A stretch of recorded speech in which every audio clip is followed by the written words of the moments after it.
I've chosen the trigger, betrayed by a best friend. Longtime friend steals his idea, partner, or position. Let me tell you my story. For most of my life, I believed trust was the strongest currency a man could have.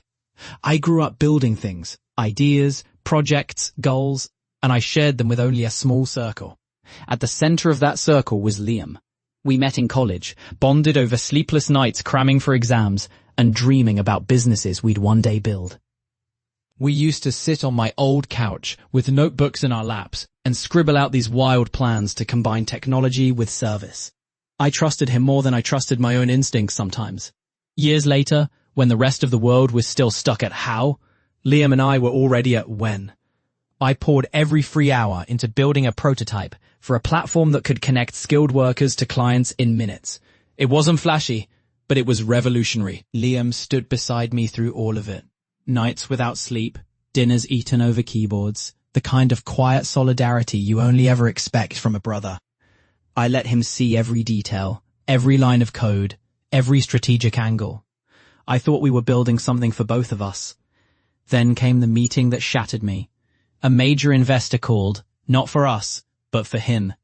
I still remember sitting at our shared desk when I opened the press release. Liam had sold the exact same concept, my concept, to that investor, bragging about how it was his vision from the start.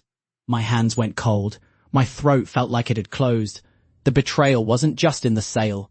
It was in the fact that he had used my trust, my work, my belief in him as a weapon against me. He didn't even tell me. No warning, no explanation. Just a smiling photo of him, shaking hands with people who thought he was the genius. Overnight, he became the darling of the industry, and I became a footnote. People I had known for years looked at me differently, as though I was lying when I said it was mine. I went through weeks where I couldn't sleep, replaying every moment we'd built together. I stopped answering calls. My apartment felt like a tomb filled with stale air and broken plans. Rage lived in my chest, not the loud kind, but the kind like freezing water in your veins. Every headline about him was a reminder of how foolish I had been. I wanted revenge, yes, but my mind knew that shouting the truth in the street wouldn't win me anything. If I was going to take back my life, it would have to be quiet, patient, surgical. I started small. I researched everything about Liam's new company, every contract, every vendor, every code update they made. I noticed that he hadn't actually evolved the technology. It was a shell of what I had planned, dressed up to look complete. I reached out to a few connections outside of his circle, people who knew me before his rise.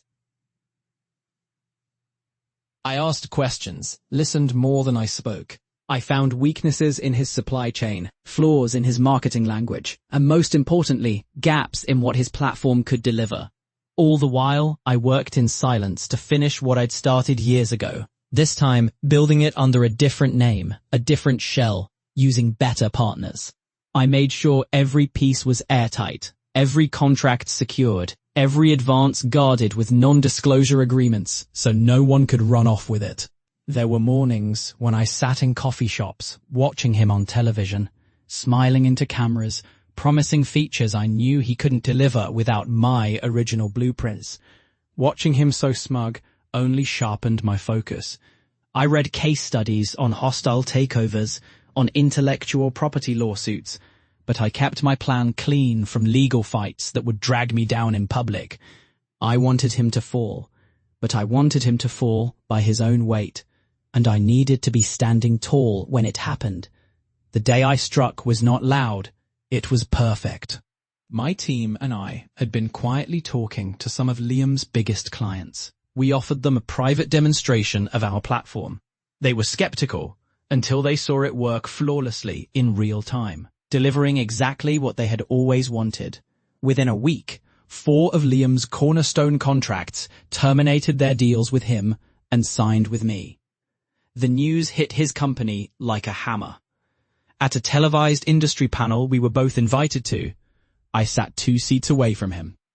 He was sweating under the lights, trying to explain away the sudden loss, while I, calm and methodical, unveiled my platform live for the audience.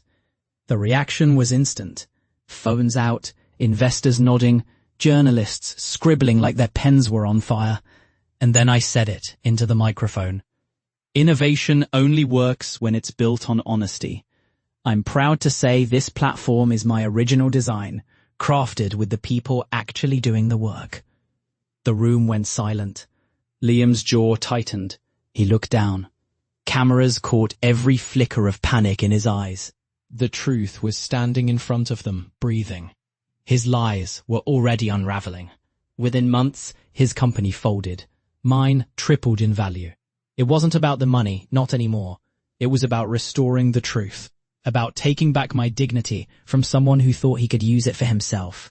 I took part of my profits and built a foundation to mentor young innovators, teaching them how to protect their ideas before they share them.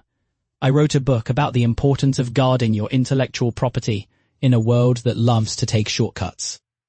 Liam hasn't spoken to me since that panel, but I hear he's working in a junior position for a corporation where no one cares what ideas he has. I should feel nothing for him. But there is a strange peace in knowing I didn't have to destroy him directly. He built the cracks himself. If you've ever been betrayed, know this. You don't have to meet fire with fire. You can meet it with ice, patience, and precision. Pain, when harnessed right, can turn into the sharpest tool you'll ever own. If this story moved you, like, share, and subscribe to this channel.